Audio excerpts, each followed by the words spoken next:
Hello. I was going to do a video on Sunday, but it's Saturday evening and I wanted to be here, so I thought I'd do it now. Here we go. This is the Vacant Gesture clone, but using Sabro. Still going. Obviously, I haven't barely touched it, to be honest. First of the day. And it's nice. It is really nice now.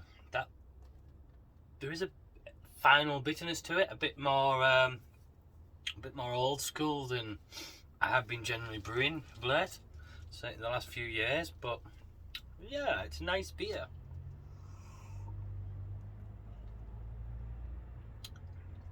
There is a creaminess to it, a little touch of the coconut, I think, comes out. It's more sort of in the head as you're taking it into your mouth. You get like a sensation almost of a creamy mouthfeel. Yeah, but it's hop wise, it's not banging out massive aroma. Just a little light aroma, because it's not dry hop. This is all a whirlpool, so because I changed up the way I do the recipe just for the sake of it, mainly for the closed brewing and closed transfer, really, is what I did it.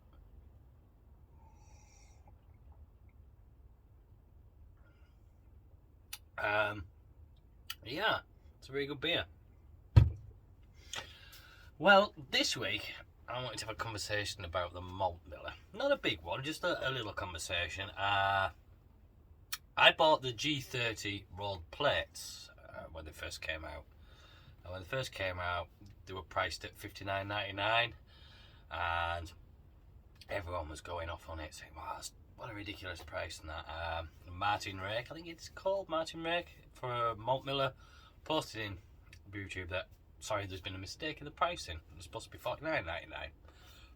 Excuse me. And so the price came down by a tenner. Now I bought a pair of the G30 roll plates, and I noticed, just looking back, that they're back up to $59.99 now. I guess there wasn't a mistake. I guess we got a bit of a discount there, so that must be about 18% discount on it then, from tenner off on 60 quid down to 50, but they're back up to 60 now. But what I wanted to talk about of those, really, was I brewed once with them, and I did a brew again this week. So it's the second time using them, and I'll talk about the brew in a minute. And I did the brew, everything, cleaned up, picked up the top plate to put it back in the Grainfather to put away, and the handle fell off. So now we just got the one handle. So the welding wasn't that good on that one, so it just fell off. Now, I then contacted the maltman and said, "Is there anything can be done? Am I supposed to go to Grainfather, or is there something you can do?" And they got back to me pretty quickly. Said, "Yeah, not a problem. Just send us a photo so we can pass it on to Grainfather." So I sent them a photo of it, and about 2 hours later, I got notification from DPD that they were delivering a package from Malt Miller the next day. And the very next day, I got a new top plate. That is what I call brilliant customer service. I mean, I could happily have taken a few days. I'd just finished a brew. I wasn't in a rush. I could still use that one broken one if necessary. It's not a problem. But yeah, I can't say anything against Malt Miller for that. I know we all talk about their prices. Oh, they're a bit steep on grains now, and oh well, you've got to get 100 quid to get the free postage and all that. But if you're getting customer service like that, you don't mind paying a little bit extra, do you? Because I mean, that is spot on service. Absolutely. So cheers to Malt Miller for that. Thank you. So yeah, back on to the brew then that I did. I went with a Brut IPA. I wanted to do one. I'd seen it in the Revised Bible, and so the New Testament, so to speak. And so I decided I wanted to have another go. I have the amylase from the first time I tried it and completely fucked it up by putting the amylase in the mash. So yeah, I've done it again. It's in here now. I did that on Thursday morning, and yeah, it's ticking away nicely. I'll go to it. It's 4 kilos of Pilsner malt. That's it. That's the grain bill. A straight, clean grain bill. Because I was looking for something. I wanted to make it. I want it to be like a champagne beer almost. I mean, so for bittering, I've gone with Challenger, and I think I used 33 grams at 60 minutes for the boil. I did a 60-minute boil. I mashed at 65. I know in the New Testament they do a mash. I think it's about 62 or something like that to get a lower gravity there. Anyway, I just did a straight 65. You know, it's just turns are away. 33 grams of Challenger, which I think was going to be about 24 IBU, something like that. And then the rest went into the Whirlpool, and it was 50 grams of Citra and 50 grams of Hallertauer Blanc. Now, the Hallertauer Blanc were corns, leaf.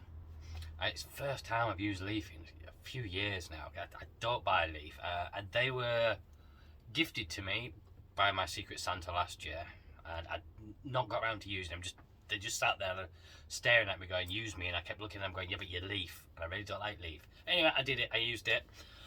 It's a bit of a fuck about clean up, as they are with leaf hops, but other than that, yeah, it's sat there now, just trundling away, as I say. I'm hoping for it down to 1.000.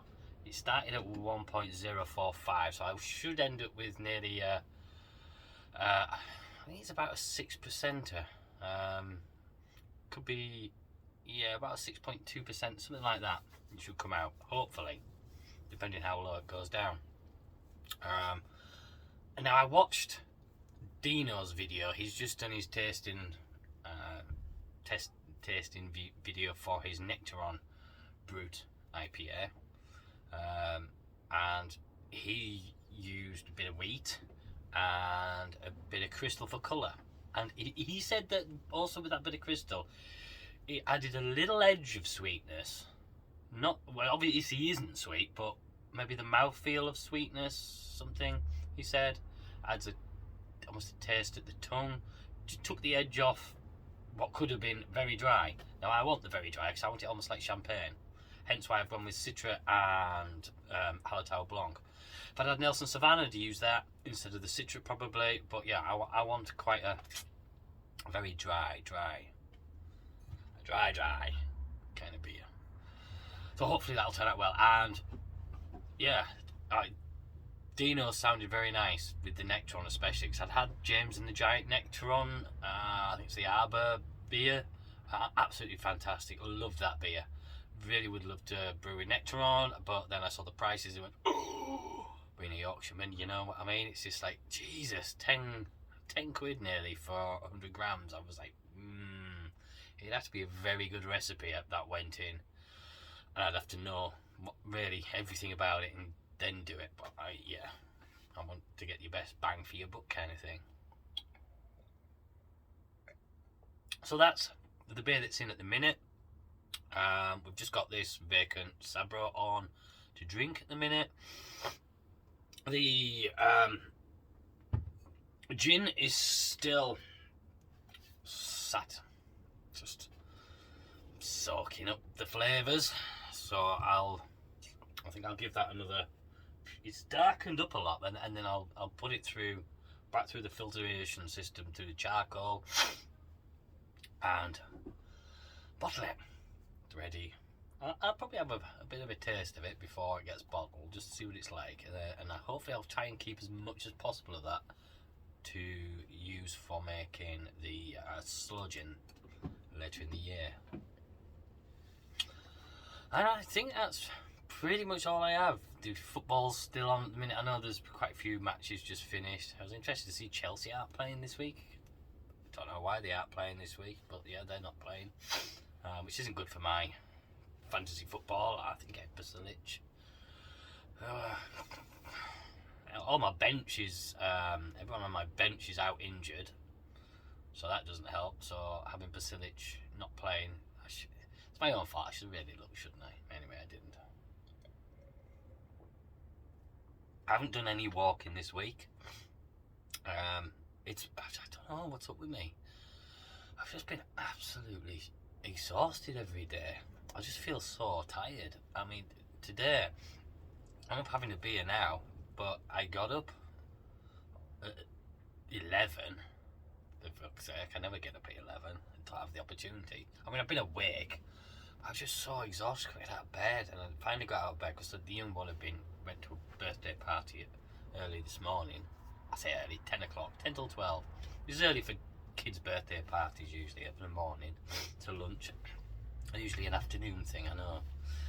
Anyway, I digress. I felt really tired. I got up and then I started to watch some TV, a bit of football, and I was tired again. I went back to bed and I had a nap. I'm having naps. Where the fuck has naps at 50? I mean, I know I used to have naps when I worked in Israel and Spain, because you get up early in the morning, go out, work, and then the sun would just get ridiculous, so you go have a break for the afternoon, go have a nap, get up a bit later, go and eat, then into the evening, such. But yeah, that's a cultural thing, I think, more than anything, and you just kind of get into the routine of it, whereas this is just, I feel exhausted. I mean, finishing work, coming home, feeling like a zombie, just cooking the food, and then eating, and then washing up and going straight to bed. I'm being flat out. I'm not just going to bed and just, phone time, but just being flat out. I keep taking COVID tests thinking I've got COVID, but it comes out clear unless I'm totally don't know how to take a test.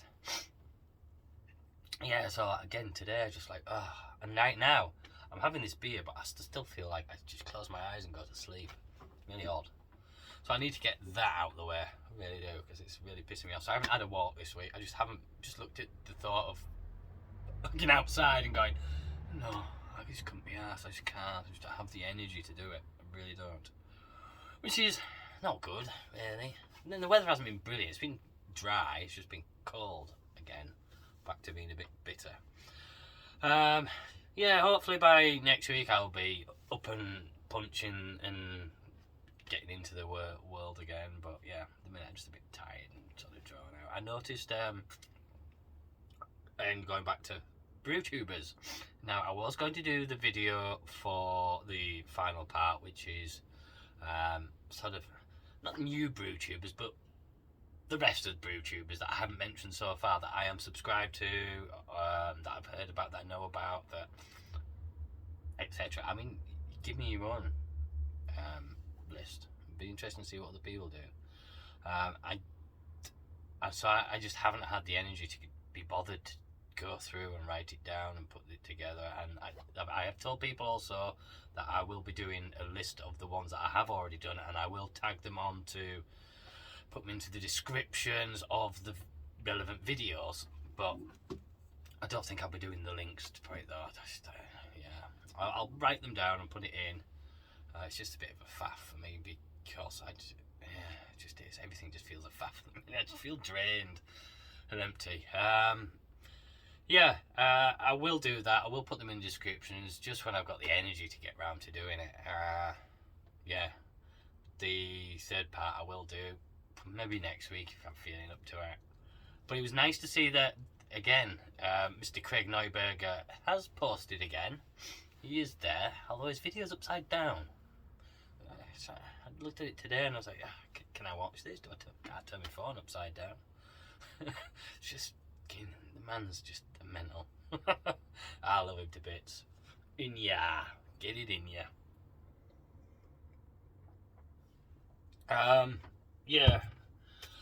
I had a look at what he said about Rumble. Not the platform for me, I don't think. It's full of like Josh Rogan and Trumpers and all that QAnon far right bullshit stuff. So, nah, not for me. I don't think I'll go into that platform. I tried looking for if there was any brewers and stuff on there. I couldn't really find anyone or anything, so nah, I'm going to stay away from that. It's very, very, very much Americanized, American stuff that I saw on there, so it's not as culturally diverse, shall we say, as I would like. So I think I'll be staying away from that platform. And I think I'll call that it, because it's nearly 20 minutes. I've run out of stuff to say, really. I haven't got much to talk about this week. Don't worry, I know I may sound a bit flat, and I'll be fine. I'm just fucking knackered for some reason. Get a few of these in me, I'll be up fucking dancing on tables anyway, so. If you got this far, you know the rules. Well, I know rules of it, but thanks for watching, Cheers. Catch you in the next